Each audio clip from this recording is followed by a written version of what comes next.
The final test, Lena stood at the edge of the landing platform, her boots pressed against the metal floor. Above her, dark clouds gathered over Trial 9, the deadliest training world in the galaxy. The wind howled, carrying with it the sound of distant roars and violent storms. She didn't move. Her eyes stayed calm. Her hands stayed steady. Behind her, a group of alien cadets whispered and laughed.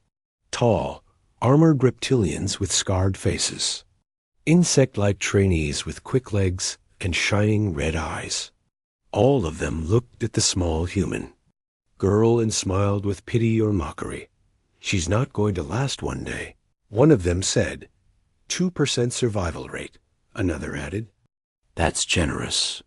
Inside the command room above, the instructors watched the screen. They were experienced officers from dozens of worlds. Most of them had never seen a human survive past Phase 2 of Trial 9.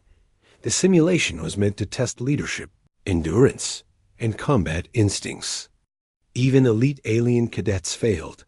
A tall alien with pale blue skin, known as Commander Juro, looked at the screen.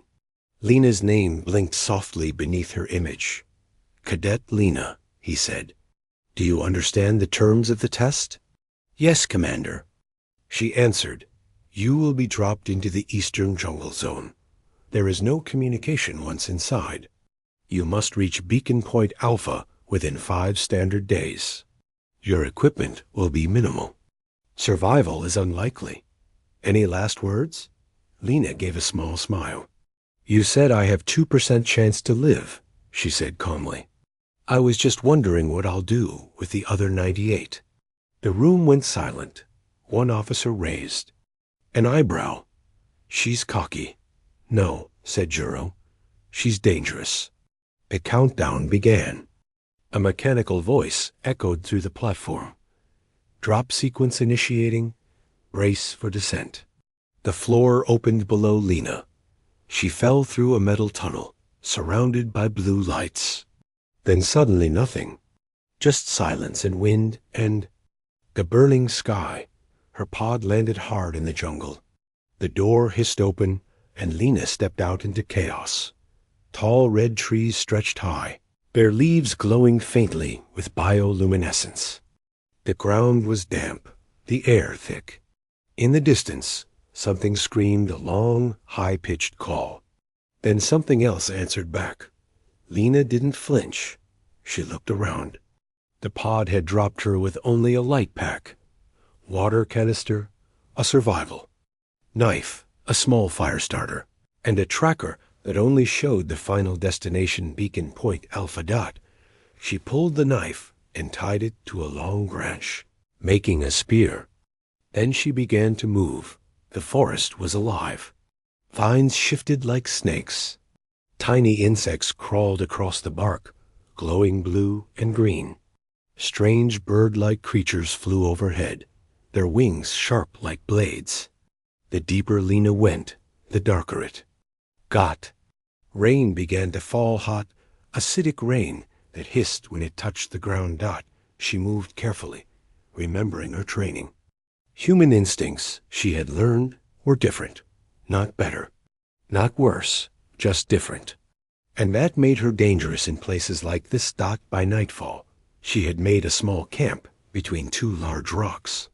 She used leaves to form a roof and lit a tiny fire, hidden from view. She didn't eat. She didn't sleep much. She listened. Twice in the night, something came close. She held her breath. One time, she saw red eyes moving through the bushes, but they didn't come closer. The fire helped. At dawn, she was already moving again. Back in the command center, the instructors were watching. One spoke up. She found shelter. No injuries. Impressive. But this is just the first night. Commander Juro leaned forward. Watch her hands. She doesn't hesitate. Every move is practiced. On day 2, Lena came across a fresh trail. Another cadet. Deep claw. Marks on a tree. Blood splattered on leaves. A broken comm device half buried in mud. She didn't stop. She moved faster now. Something was hunting them. By the afternoon, she reached a river. It was wide, fast, and filled with glowing green fish with razor fins.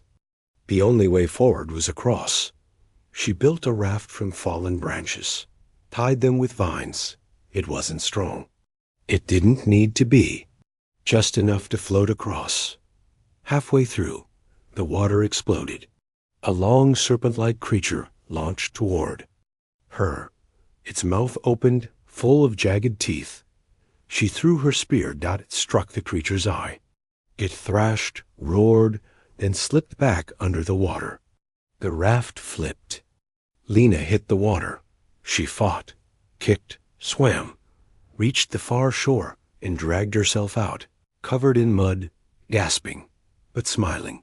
She had crossed the river. She was still alive. In the command room. No one spoke. Then Juro said quietly, "She just rewrote the odds." Welcome to the kill zone. By the third day, Lena had stopped thinking like a cadet. She now moved like prey in a forest full of hunters, but she also thought like a predator. The jungle around her was changing. The trees grew closer together. Their roots twisted like claws. The air smelled sharp, almost metallic, and even the birds were silent. She had entered a new region on Trial 9, a place the instructors called the Kill Zone. It wasn't part of the official map. It wasn't shown on her tracker. But survivors spoke of it in whispers, if they survived long enough to speak at all. Lena noticed small things first. Deep claw marks on tree trunks. Bones, cracked and clean, scattered near bushes. Strange red sap oozing from leaves, hot to the touch. She passed a massive tree with something hanging from a branch, a helmet. Not hers. Not human. Alien. Its faceplate was broken. Blood dried on the edges. Below it lay a shredded uniform half buried in dirt. The name tag was burned away. Lena paused only for a second. Then she kept moving. Up in the sky, cloaked surveillance drones tracked her every move. In the control room, Commander Juro leaned in. "She's entered the inner sector," he said. "We lost 2 elite cadets in that same area last cycle." A younger instructor asked, "Should we pull her out?" "No," Juro replied. "Let's see what 2% can do." Lena heard the rustle before she saw anything. A low growl came from the shadows behind a group of ferns. She froze. Slowly, she backed against a tree and crouched down, breathing quietly. The sound came again, closer. Then she saw it. A creature stepped into view, tall, lean, covered in black skin like armor. It had no eyes, only rows of teeth and claws that scraped against the bark as it sniffed the air. It didn't see her. It sensed her. She remained perfectly still. Suddenly, it jerked its head straight toward her. Lena didn't wait. She rolled sideways, grabbing her sharpened spear, and sprinted. The creature roared and charged after her, fast and silent like wind through knives. Branches tore her skin. Rocks cut her arms. She didn't stop. She reached a cliff edge and leapt. She hit the water hard and sank deep into the river below. The current pulled her, but she let it take her downstream farther from the beast. She climbed out half an hour later, soaked and bruised. Her spear was gone, one boot missing. But she smiled. "I made it," she whispered. Then she heard something else. Crying.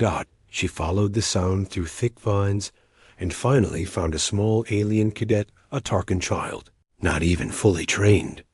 He had a cracked helmet, a broken leg, and his skin had burns from acid rain. "Help," he said weakly, not seeing who she was. Lena approached carefully. He flinched. "I'm not your enemy," she said. "You're human." "Yes."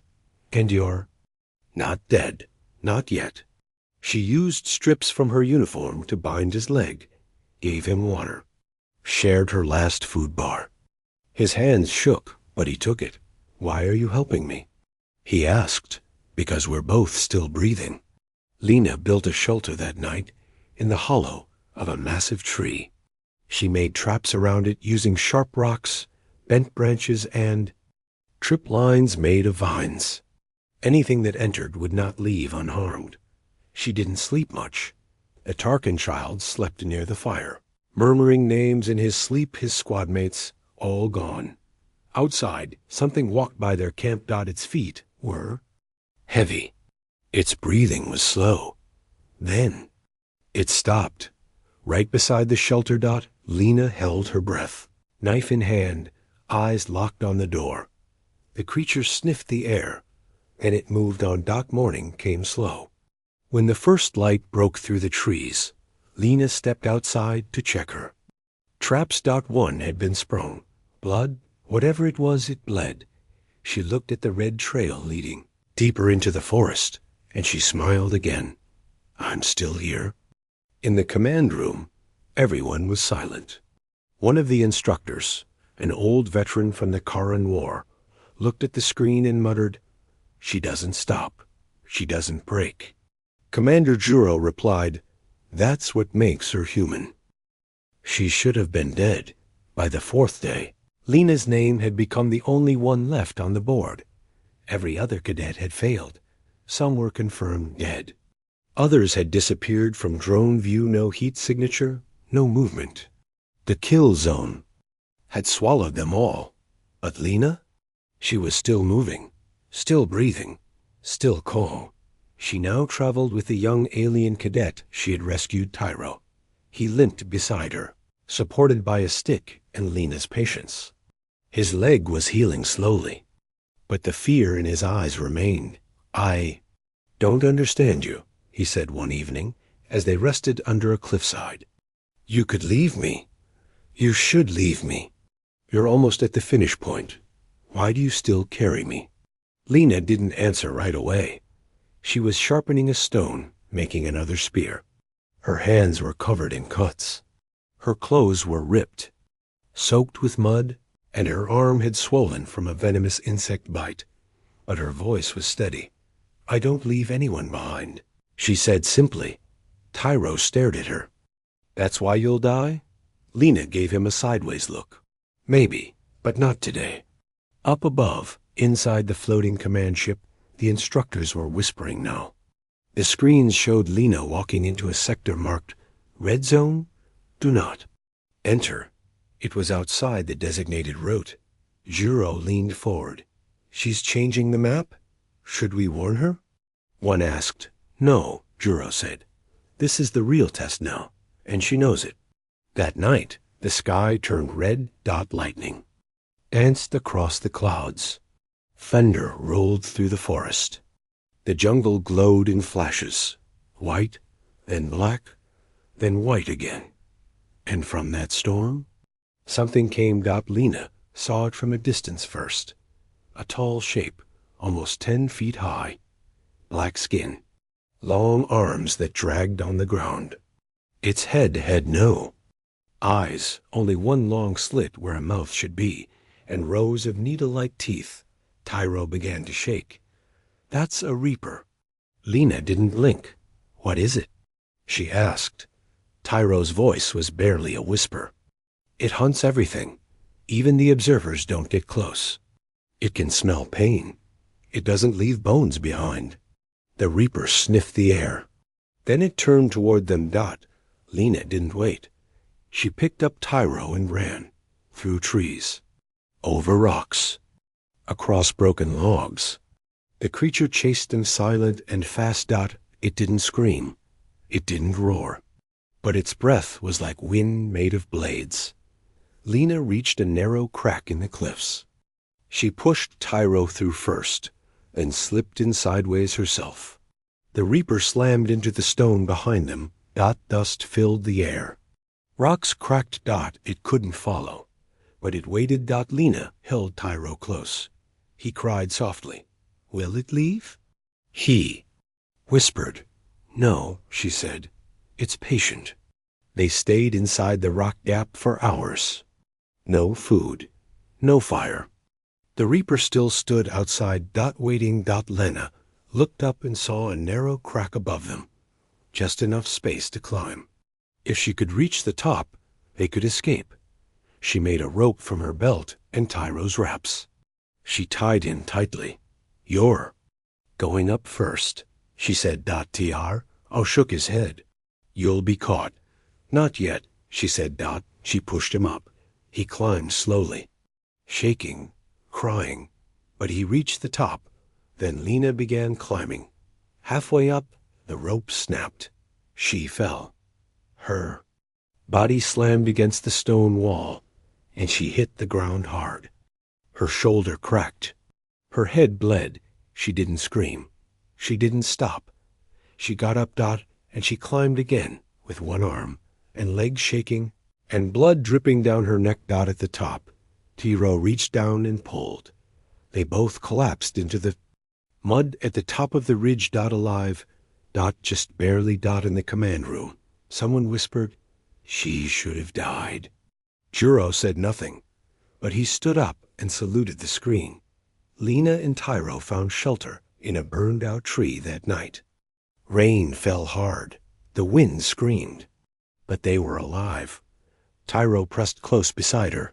"You're not normal," he said quietly. "I'm human," she replied. "No," he said. "You're something else. You made the Reaper wait." Lena looked at him. "No, I made it tired." Betrayal in the dark. The storm had passed by morning, but the jungle remained quiet. Too quiet. Even the wind didn't move. Lena knew something was wrong. The animals were gone. The air was still. Her instincts screamed that danger was close, not wild danger, but something worse. She and Tyro continued toward Beacon Point Alpha. According to her tracker, they were 2 clicks away. Just one valley left to cross. But Lena didn't smile. Not yet.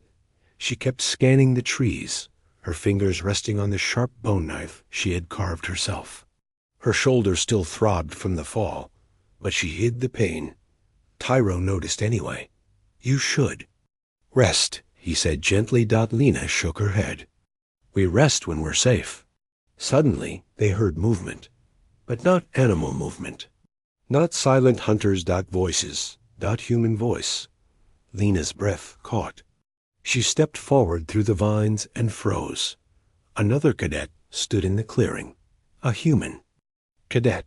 His name was Rafe. She remembered him from the academy. Strong, fast, always ahead in combat scores. But he wasn't supposed to be here. His file had been marked missing 2 days ago. Yet there he stood, clean uniform, working gear, even food packs. "Lena?" Rafe said in surprise. "You're alive?" She stared at him. "You were declared dead. I found a hidden supply pod," he explained quickly. "Been staying off the grid, waiting for help." His smile looked real. His tone felt wrong. Tyro stepped behind Lena, whispering, "I don't trust him." Neither did she, but she nodded anyway. "We'll rest here for an hour." Later, as they sat near a small fire, Rafe offered them food. Tyro refused. Lena accepted, but didn't eat. She only watched. Rafe asked too many questions. Did anyone else survive? How close are you to the beacon? Any working weapons? His smile never touched his eyes. Lena calmly pressed her fingers into the ration bar he gave her, cracking it in half, and watched as powder spilled from the center. Sleep dust. Paralyzer. Rafe had drugged her food. She looked at him, quiet. Then stood up. "You should run," she said softly. Rafe laughed. "Oh, come on, Lena. You don't really think I'd hurt you, do you?" He reached for her arm. Lena's knife was faster. The next few seconds were pure chaos. Rafe grabbed a stick and swung. Lena ducked, kicked his leg, and drove her knife across his shoulder. He screamed and fell back, bleeding. "You can't win," he shouted, trying to rise. "You gave up your honor the moment you tried to poison me." Lena growled. He pulled out a hidden blade. So did she. It ended in 10 seconds. Rafe lay on the ground, coughing, bleeding, defeated. Lena knelt beside him. Why? She asked. His eyes flickered. They promised me survival. Said if I cleared the path and slowed others, I'd win. Top rank. She nodded once, then walked away. Tyro followed, shaken. He was one of your own. No, Lena said coldly. He was one of theirs. Back at the command center, the instructors stared at the footage. One of them slammed his fist on the table. Who authorized that deal? A sabotage order. On a fellow cadet? No one answered, but Commander Juro already knew. Someone wanted her dead, someone high up. He stood, eyes cold, but she's still breathing. And she just passed the final challenge. Lena and Tyro reached the top of the valley hill just as the sun broke through the clouds. Far in the distance, the beacon tower blinked with a soft white light. Beacon Point Alpha. 1 mile away. Tyro smiled with tears in his eyes. We made it, he whispered. But Lena didn't smile. She looked at the sky and saw 3 drop pods. Landing in the clearing ahead of them, not rescue teams, not medical bots, but armed. Security drones and soldiers. She knew instantly.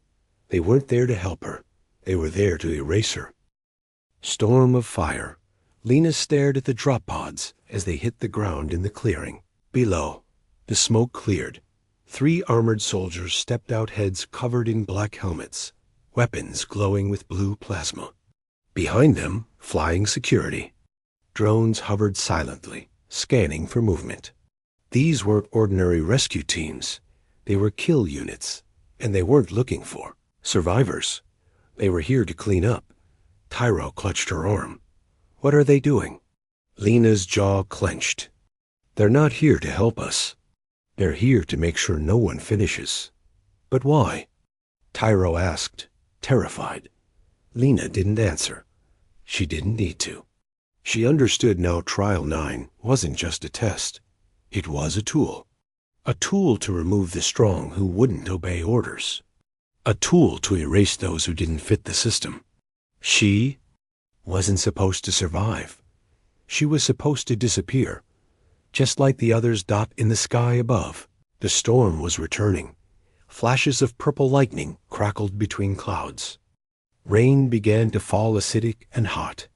The beacon point shimmered in the distance, just over a sharp rocky ridge. Between Lena and that beacon were 3 trained assassins, and the firestorm was closing in. We have to run, Tyro said. Lena looked down at her knife, broken. Her spear gone. She had nothing left, except her will. She helped Tyro up. We're not running. We're going straight through. The soldiers moved fast. They spread out in a triangle pattern, sweeping the terrain. 1 drone flew ahead, searching. It caught movement in the trees. Zoomed in. Confirmed target. Human cadet. Lena. The lead soldier tapped his helmet. Target located.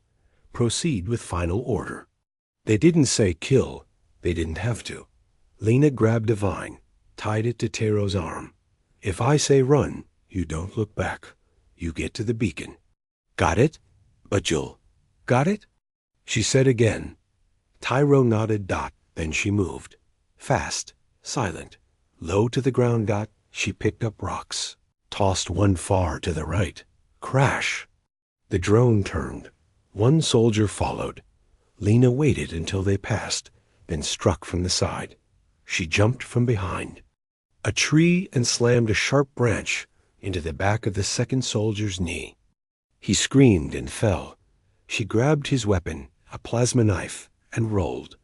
The 3rd soldier turned and fired. The beam sliced a tree in half, but Lena was already moving again. The jungle lit up in flashes of blue light and red fire. Tyro ran. He ran like his life depended on it. Because it did. The 1st soldier chased him. He reached the rocky path, almost at the beacon. Then suddenly, boom. A flash of fire and smoke exploded behind him. He fell hard. Turned around. Lena stood between him and the soldier, holding the plasma knife in one hand, her other arm hanging uselessly. She had taken a shot. Her shoulder was bleeding. Her face was bruised, but her eyes were burning. The soldier raised his rifle. Lena ran straight at him. No cover. No armor. Just speed. Just fury. The soldier fired. She ducked, rolled, and slashed upward, cutting through the rifle. Then she struck again into his chest plate. He fell backward. Dead. She dropped the weapon. Panting. T-I-R-O ran to her. Come on. He screamed. We're so close. But she didn't move. The firestorm had arrived. The sky turned orange and black. Flames roared across the trees, burning everything in sight. Wind howled like screams. The beacon was less than 200 meters away, but the flames were faster. Lena grabbed Tyro's hand. There's no time, she said. I'll hold the fire. What? No, you can't. She pulled him close. Listen to me. You're the only witness left. They'll erase me. But if you touch the beacon, everyone will know what happened here. Tyro's eyes filled with tears. I won't leave you. You must. She gave him a hard shove forward. Run. Tyro ran through fire. Through smoke. He reached the beacon, touched it. The flare fired into the sky, massive beam of light that lit up the storm clouds like day. The soldiers stopped. The drones froze. Everything turned white. And then, silence. Back. In orbit, inside the command ship, alarms began to ring. Emergency beacon triggered. Coordinates match Cadet Lena's signal. Commander Juro stood. She made it. On the ground, the flames finally died down. Lena lay in the ashes. Breathing. Barely. Alive. Asterisk smoke still rose from the burned jungle. The beacon's flare had pierced the skies of Trial 9. It was seen not only by orbiting ships, but also by every screen in the Cadet command network. The flare meant one thing. A cadet had finished the impossible route. Beacon Point Alpha had been reached, and it was triggered by a human. Inside the command room, chaos spread. Officers ran between terminals. High-ranking officials demanded answers. Some shouted. Some tried to cover up what had happened. But it was too late. Lena's name blinked on the main screen. Status: alive. Final score: 2% chance. 100% complete. Commander Juro stood still, watching, silent. A small smile appeared on his face. She made it. He whispered. Back on the surface, the dropships finally arrived. Clean, white, and medical-marked ships. They landed near the edge of the burned zone. Soldiers in hazmat suits rushed out. They expected to find only a body. Instead, they found a girl sitting in the ashes. Her uniform torn, her body bleeding, but her back straight. Lena was alive. Skin was burned. Her shoulder shattered. Her eyes red from smoke. But she was breathing. And beside her, sitting quietly, was Tyro, the small alien cadet she had saved. He stood up and pointed at her. She's the reason we lived. She didn't just survive the test, she defeated it. The soldiers looked at each other. One of them stepped forward and offered a hand. Lena didn't take it. Instead, she stood up on her own, shaking, but standing. Hours later, in the medical bay, she sat quietly while being treated. Machines beeped. Medics worked in silence. Tyro sat nearby, holding her dog tag like it was gold. A high-ranking general entered. Tall, cold, decorated. You broke every rule, he said without emotion. Left the main route, disobeyed instruction, ignored protocol. Lena looked at him. I completed the test. You did more than that, he said darkly. You embarrassed the system. She didn't reply. He stepped closer. Why didn't you just follow orders? Why didn't you quit when we gave you the chance? Lena's voice was quiet. You said I had a 2% chance to survive. I wanted to find out what the other 98% was made of. The general stared at her dot, then turned and walked away. A week later, Lena stood in front of the Galactic Training Assembly. Hall filled with every species, every military faction, and every cadet program leader in the system. A screen behind her showed her footage, her saving Tyro, fighting soldiers meant to kill her, surviving the Reaper, reaching the beacon, smiling even when broken. There was no speech, no ceremony, no medals, just silence. Then, one by one, the senior officers stood and saluted Dot, not just the humans, but aliens too, even species who once laughed. At her now stood in respect, because Lena hadn't just passed a test. She rewrote the system. Later that evening, in the barracks, new cadets whispered her name like a myth. Did you hear? She fought death itself. They sent soldiers after her. She came out with a kid on her back and a knife in her hand. She's human, of course she did. Commander Juro watched her from a distance. She had 2% chance, he said to himself.